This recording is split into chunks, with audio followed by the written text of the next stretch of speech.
The year is 1969. As you may know, the war in Vietnam is very important to us. Public support for the war has been faltering, however, because of events such as Martin Luther King and JFK's death, and have pushed Americans to think about democracy solely domestically. This has caused many young Americans to neglect their commitment to global democracy.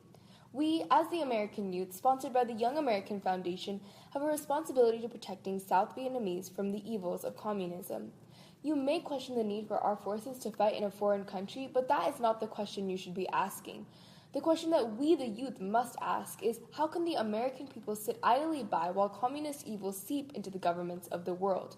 The North Vietnamese are no match for our democratic forces, since they have support from their home front. As the active future of the country, the youth must work to rally support for the battle over the pond. Remember the Tet Offensive? What if we're attacked next?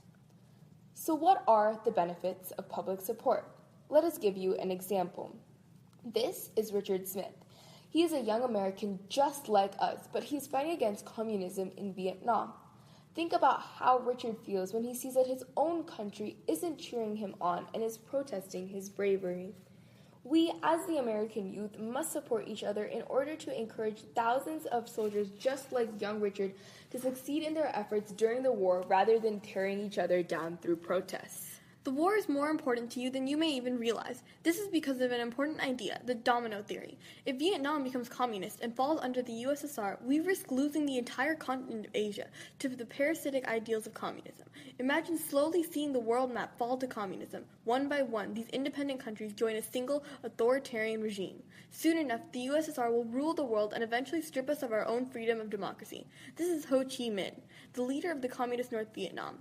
Minh and his army, the Viet Cong, are aiming to grow communism in South Vietnam, but are harming the many civilians who live in the area. This is Bin. He is a young boy from South Vietnam, living in the war-torn country.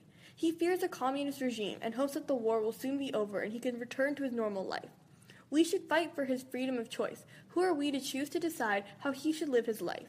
His only hope is the power of the USA alongside South Vietnam against the malice of the Viet Cong. Of course, the youth like us have more on their minds than the well-being of foreigners. We live in fear of unemployment instead. But fear no more. The military-industrial complex will only continue to grow and support more careers as we continue to dominate the war. Remember how World War II pulled us out of the Great Depression?